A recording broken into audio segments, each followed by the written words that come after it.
I've had this phone for about 2 years now, and in the entire time I've had it, I've never bothered to change the wallpaper on the phone. And so the other day I was like, I've had this phone forever and I've never changed the wallpaper. I should change it to something super cool. So I changed it to this super awesome Splatoon picture that I found the other week. I mean, it's so awesome. Like, I'm really glad I did it too, because now every time I look at my phone, I'm like, oh yeah, look how cool that is. But in hindsight, it probably wasn't a fantastic idea because I don't even own Splatoon. It belongs to my friend Brennan. I just go over to his house and I play it every now and then. So now, whenever I look at this wallpaper, it just makes me wish that I had Splatoon and was playing it. So it makes me feel kind of sad. I'll get over it. Hello, Avery. Hello, Nick. Hello, my fellow vloggers. I must apologize. I'm a little hairier than usual this week. It's been a couple days since I shaved, so I'm a little furry. Probably after I finish filming this, I'll go shave this off and wash my hair so I don't look like garbage. Thank you guys very much for responding to the last vlog I put up, the Wander Complex. Thank you very much, all of you. You, Nick, you, Avery, and you, Elizabeth, for the advice you gave me and helping me sort out my moral crisis and my self-confidence issues. I was trying to do a little research because I decided that what I wanted to do was I wanted to dedicate myself to a charity that I really supported. Because what Avery said to me really struck a chord, which was he feels like supporting something wholeheartedly is more important than putting a dime in every bucket. And putting a dime in every bucket is exactly what I've been trying to do over these past couple years. And really, he brings up an excellent point because making teeny little differences in every cause, you're probably not going to see much of a result from something like that.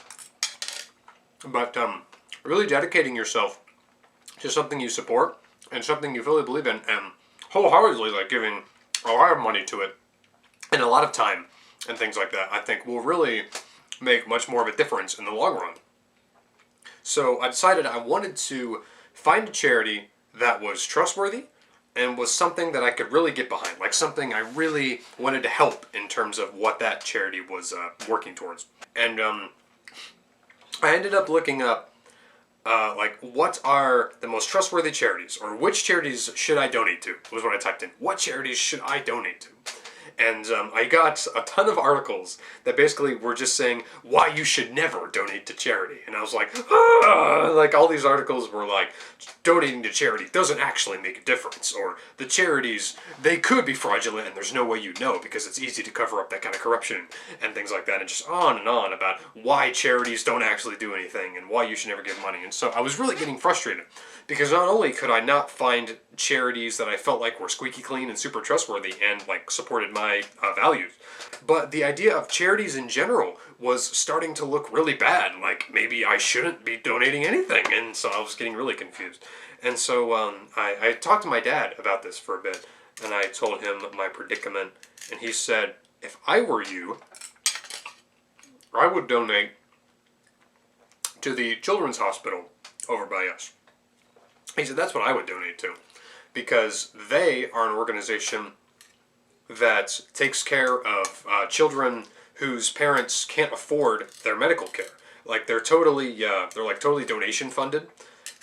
They're a nonprofit organization, and they just rely on the donations of people to keep running, and so they can provide medical treatment to kids that can't afford it, basically. And to me, that actually sounds really good because it's kind of a local thing. It's not like a huge, major international charity type deal, but at the same time, I feel like giving to them is making a really big difference because that's the kind of cause that I feel like could really use supporting, like medical treatment for underprivileged kids. Like it speaks for itself. So I think I'm going to settle on donating to them to know that my donations are actually making a difference. These are so good. And I think I need to talk to Blake about like volunteering at the soup kitchen again, because I know he did that for a few years back in high school, and I always thought that sounded like a really good idea. Anyway, now that I've got the Wander Complex response out of the way, I also wanted to talk about that new song idea that you sent me, you guys, you songwriting fellows. It made me pretty excited, actually, because Plunger, as you have tentatively named it, definitely reminded me of something like Good Day for Rain or The Alchemist. Like, it has a very no sugar added kind of sound to it. Like, it's really like melodic rock with a lot of different riffs, and the potential to be pretty heavy, I think, especially with the main riff that's like dun dun dun dun dun dun dun dun dun dun. I mean, I think when the guitar and the bass come together on that, and the drums are in on that, I think that's gonna be pretty headbanging. Ow! I do have some ideas that I've been cooking up after watching the video a couple times. I know you said you wanted a bridge riff of sorts, and after you said that, I went back and I listened to it again, and I realized that right after that last chorus, a bass riff, like for a bridge, just automatically starts playing in my head. And it's kind of this triplets rising little riff dealy that I can show you real quick. So basically this is right after the second chorus, I think it was. I'm going to play the second half of the chorus, and then I'm going to jump right into the riff that pops into my head whenever I listen to that part of the song.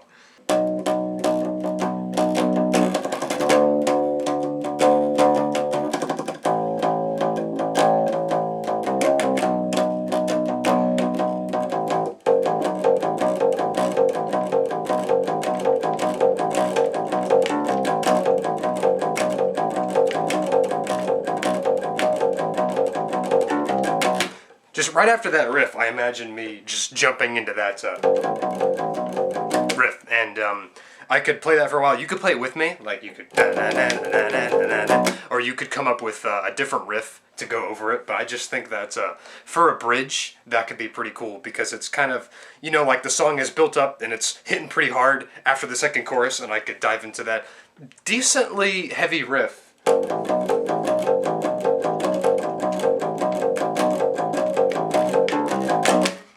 We'll see where it goes from there. But yeah, that was what I was thinking.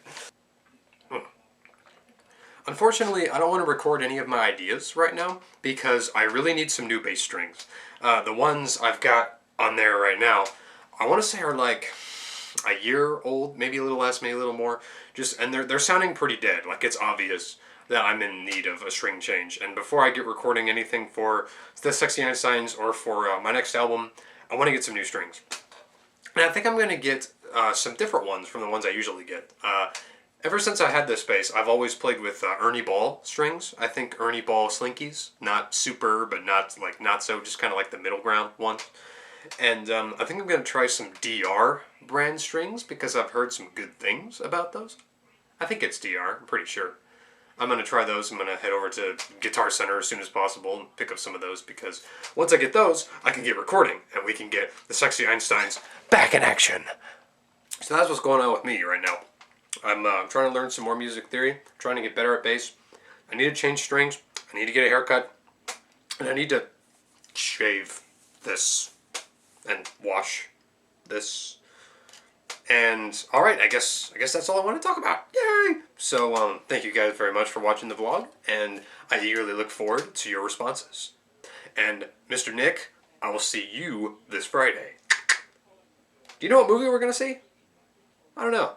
We'll figure it out. Come back here, you!